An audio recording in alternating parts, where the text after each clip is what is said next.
Jawnhto, and today. Okay, Mythic Dungeon International started. I actually do not have the time or never had a reason to care.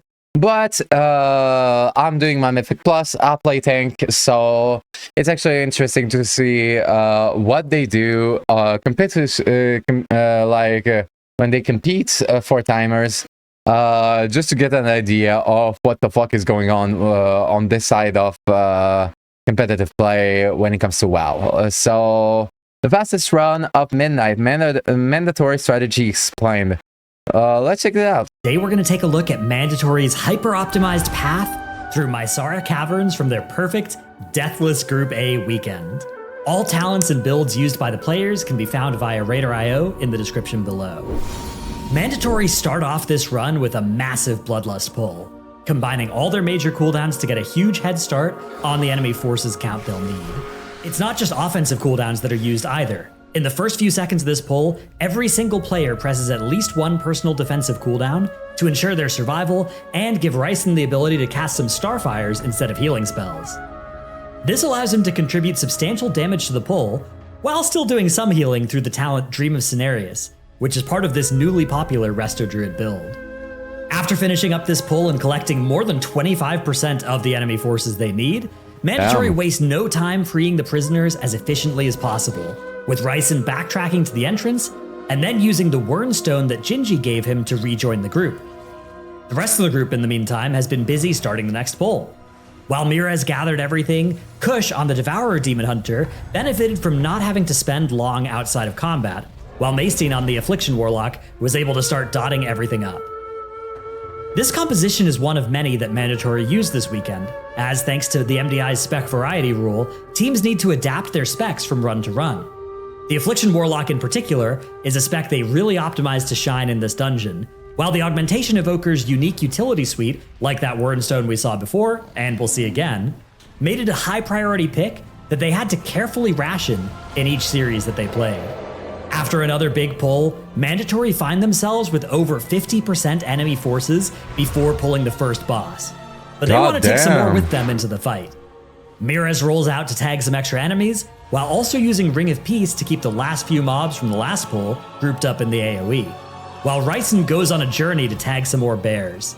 Then Mandatory engage the boss and cleave everything down while making sure to keep the Shadowbinders interrupted.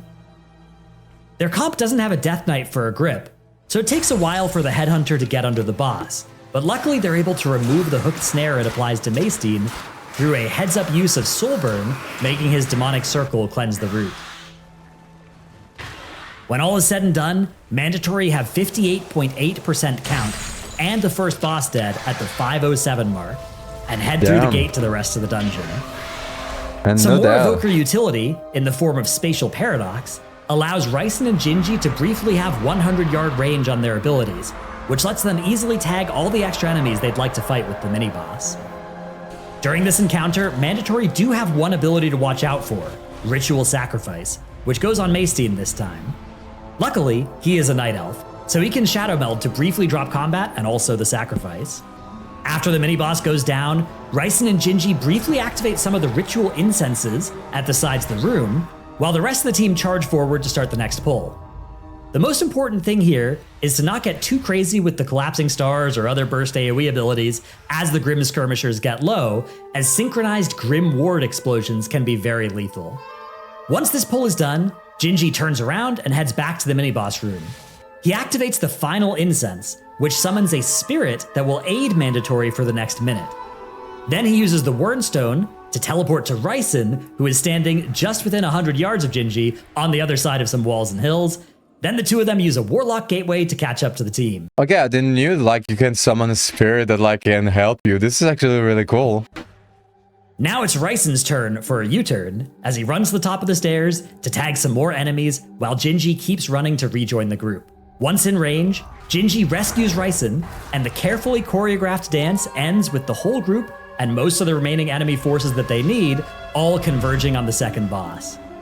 Once again, Mandatory make use of personal defensives on almost everyone to get through the most dangerous part of this pull, which is the start when all the trash is alive. But as soon as they kill most of it, it's time to grab some more to bring them over 99% enemy forces.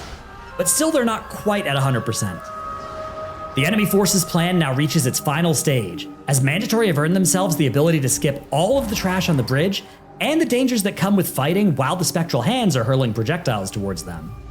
So Mirez grabs a bunch of enemies before taking a Wernstone and hitting a Shadow Meld to rejoin the rest of the group who ran through safely. Damn. Unlike most of my Mysara Caverns runs, Mandatory do actually have a plan for the last 1% of the enemy forces bar. It's Zybion the drummer at the top of the stairs, but his time isn't up quite yet, as they first run past with some defensives and pull the boss. Zybion's Ritual Drums AoE has a relatively short range of 70 yards, so the back section of the boss room is actually safe from them. Mandatory make use of this to fight the boss until it's almost time for the intermission, at which point they drag the boss back towards the entrance and use some more defensives to survive the drummer's damage before being sent to the spirit realm. Once they return, the damage amp that they stacked up during the run back allows them to make short work of both the boss and the drummer, ending the run at 12 minutes and 24 seconds as one of the 9 deathless dungeon runs they put on the board during this tournament. 12 fucking minutes. Make sure to tune in next weekend to watch Group B and see which teams will join Mandatory and send. So basically, their pools are... Okay, what's the key though? Can you see like the level of the key?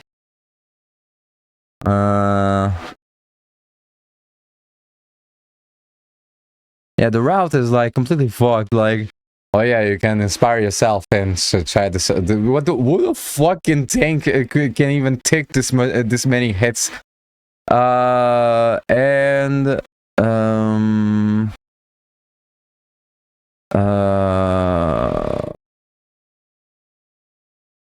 Yeah, I guess. Well, that was interesting. That was actually interesting. I was like, maybe I'll get a route. At least I got like an idea of a route, right? For Mysara Caverns. But yeah, really interesting how they just basically the whole run is you pull everything dies, you do it 3 times and bosses. But at the same time, really cool that like I got to discover that like you can be helped by spirits by doing like an interaction in Mysara Caverns. Like, this is cool.